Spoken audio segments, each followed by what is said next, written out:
Hello everyone, welcome back day 8. Today I want to share something very special. मैं आप लोगों से share करूँगी कि इन 7 दिनों में मैंने क्या क्या चीज़ें फेस की, मेरे साथ क्या क्या हुआ और मुझे कैसा लग रहा था जब मैं वीडियो शूट कर रही थी।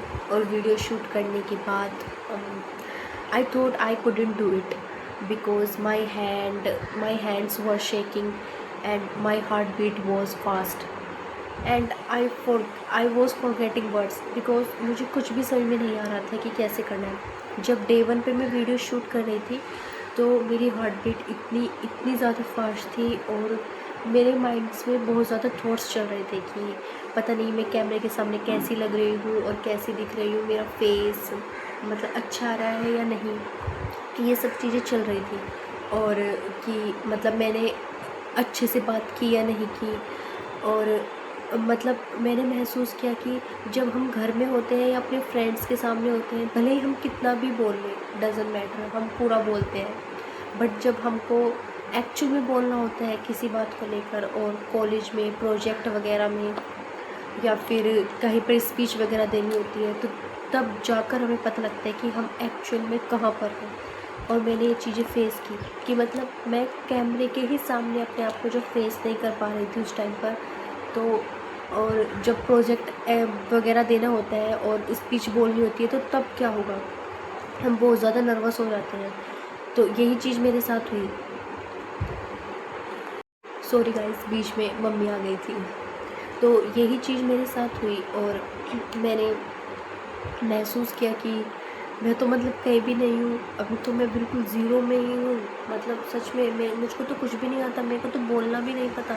मैंने अपने टॉपिक्स भी मतलब एक नोटबुक में पॉइंट कर कर के लिख रखे थे, क्योंकि मैं भूल रही थी। मतलब मैं बीच में इतना इतना कट लेती थी, जब भी एक वीडियो शूट करती थी बार बार कट, एक लाइन बोलती थी फिर भूल जाती थी आगे क्या बोलना है या फिर आगे चीज़ों को कैसे एक्सप्लेन करना है और किस किस तरीके से चीज़ों को वो बोलना है ताकि सामने वालों को समझ में आए और उन्हें अच्छे से समझ में आए। ऐसे नहीं कि बस बोल के चल दिए, नहीं, मैंने पॉइंट्स लिख के याद भी करना पड़ता था।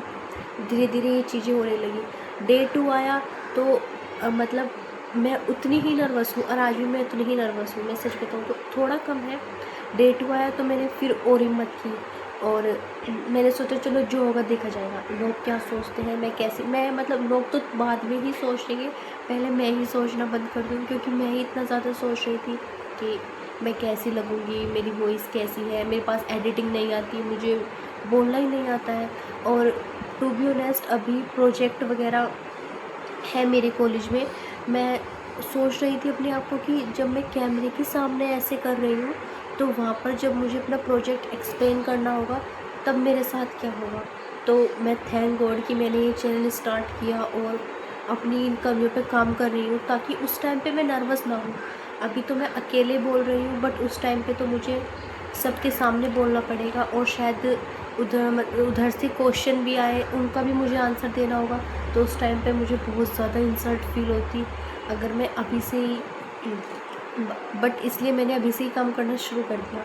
फिर डे 3 आया तो मैंने सोचा कि एक रूल अपनाते हैं ज़ीरो एक्सपेक्टेशंस का। आई नो कि मुझे ऐसा लग रहा था कि मैं तो एक बार में ही अच्छी वीडियो बना लूँगी और मेरा तो एक बार में ही अच्छा चैनल चल जाएगा, बट नहीं। जो भी है मैं धीरे धीरे अपनी रियल लाइफ एक्सप्लेन कर रही हूँ, मतलब रियल लाइफ बता रही हूँ कि मैंने क्या क्या सच में फील किया। डे 4 आते आते घबराहट थोड़ी कम हुई और अपने आप को कैमरे के सामने देखने की आदत पड़ गई। मतलब अपने आप को अच्छा लगा। मैंने कुछ ऐसा नहीं सोचा, पहले दिन सोच रही थी कि पता नहीं कैसा फेस आ रहा है, बट यस डे 4 आते आते इतनी आदत पड़ गई कि कैमरा अपने आप ही ऑन करके बैठती हूँ जा। ऐसे नहीं कि ऑन करने से पहले सोचना पड़ता है यार फेस अच्छा नहीं, वॉइस अच्छा नहीं। अब इतना है कि यस मतलब कैमरे की आदत हो रही है धीरे धीरे। डे 5 आते आते ठीक होने लगा, मतलब घबराहट कम होने लगी, बट नर्वस अभी भी हूँ। बोलने का अभी भी नहीं पता है, सच बताऊँ तो चीज़ें शायद मैं अभी इतने अच्छे से एक्सप्लेन भी नहीं कर पा रही हूँ, ये भी मैं बहुत अच्छे से जानती हूँ। बट जब मुझे हर चीज़ समझ में आ जाएगी और अपने ऊपर मैं काम कर लूँगी तो मुझे पूरा विश्वास है कि शायद आप लोग मेरी बात को समझ पाएंगे और मैं भी आप लोगों को अच्छे से अपनी बात समझा पाऊँगी। डे 6 मेरे लिए बहुत हार्ड था बिकॉज़ मेरी तबीयत ख़राब हो गई। मेरे को कफ़ एंड कोल्ड हो गया। तो उस बीच में मैंने सोचा कि चलो स्किप कर देते हैं, बट नहीं। फिर मेरे माइंड में आया कि नहीं, मैंने तो प्रॉमिस किया था, 7 डेज़ का चैलेंज लिया था, अगर अभी से ही छोड़ दूँगी तो शायद प्रॉब्लम होगी। फिर डे 7 में और प्रॉब्लम हुई। डे 6 में सिर्फ कफ़ एंड कोल्ड था, डे 7 में आते हुए फ़ीवर भी हो गया। बट मैं उस दिन बहुत ज़्यादा खुश थी। मुझे फ़ीवर का इतना वो नहीं था, बट मैं खुश थी क्योंकि मैंने डे 7 की भी वीडियो बहुत अच्छे से शूट की। अभी भी मैं ऐसा ही करती हूँ, सच बताऊँ तो मैं बीच में अभी भी नर्वस हो जाती हूँ, कट लेती हूँ। कुछ पॉइंट्स मैं अपनी नोटबुक में लिख के रखती हूँ ताकि मैं भूल गई तो अच्छे से उन पॉइंट्स को देखूँ और अपनी चीज़ें अच्छे से एक्सप्लेन कर सकूँ कि मेरे माइंड में क्या चल रहा है और मैंने क्या क्या चीज़ें फ़ील की। तो मैंने सब कुछ फ़ील किया। मैंने देखा कि हम घर में भले ही कितना बोलें, फैमिली के सामने, दोस्तों के सामने, बट जब हमें ऐसा काम दिया जाता है कि हमें सबके सामने बोलना पड़ता है तो ये बहुत ही एम्बैरेसिंग फ़ील होता है। तो मैं ये चाहती हूँ कि हम अपना डर पब्लिक के सामने होने की बजाय अकेले ही सबसे पहले उसको थोड़ा थोड़ा करके दूर करें।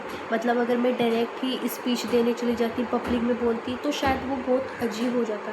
इसलिए मैंने कैमरे का सहारा लिया और धीरे धीरे करके आप लोगों से बात करके अपनी मन की बात बताकर इस डर को कम कर लूँ। अब मुझे आदत पड़ चुकी है। अब अपने आप ही मन करता है कि चलो अच्छे से वीडियो बनाओ। तो मैंने ये चैनल इसलिए स्टार्ट किया क्योंकि मैं अपनी थॉट्स, अपनी लाइफ और मतलब कुछ चीज़ें जो अपने अंदर मुझे अच्छे से एक्सप्लोर करनी है, जो अपने अंदर सुधारनी है, उन चीज़ों के लिए, ताकि मैं इन फ्यूचर जब मैं अपने आप को पीछे मुड़कर देखूँ तो मुझे ऐसा ना हो कि यार मैंने कुछ भी नहीं किया अपनी लाइफ में, इतना बेकार लाइफ चली गई, कुछ किया ही नहीं, ना मेरे को बोलने का कॉन्फिडेंस आया, ना मेरे को किसी चीज़ को फेस करने का कॉन्फिडेंस आया।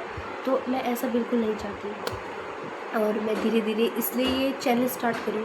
आपने देखा भी होगा कि जब मैं वीडियो बनाती हूँ तो कोई वीडियो 2 मिनट की होती है, कोई 1 मिनट की, क्योंकि मैं नर्वस होती हूँ। सच बताऊँ तो मैं अभी भी मैं नर्वस होती हूँ। मुझे लगता है बस 1 मिनट बहुत है, बट वो 1 मिनट धीरे धीरे करके 7 दिन तक देना बहुत बड़ी बात है। और थैंक यू सो मच। अब 7 दिनों में क्या क्या चीज़ें फेस की और क्या क्या प्रॉब्लम आई, बट उन पे मैं काम कर रही हूँ। और सबसे बड़ी प्रॉब्लम ये थी कि शब्द, वो चीज़ भूल जाना कि आखिर हमें किस बात पे बात करनी है, हम कैसे समझाएं। इतना नर्वस होना, बहुत ज़्यादा हार्ट बीट इतनी फास्ट थी, बहुत खुद को ही एक्सेप्ट नहीं कर पा रही थी। पहले दिन तो सच में खुद को एक्सेप्ट नहीं कर पा रही थी, अब धीरे धीरे खुद को एक्सेप्ट भी कर लिया। जैसी हूँ अच्छी हूँ, आई नो। और thank you so much guys, मेरे साथ ऐसे ही बने रहना।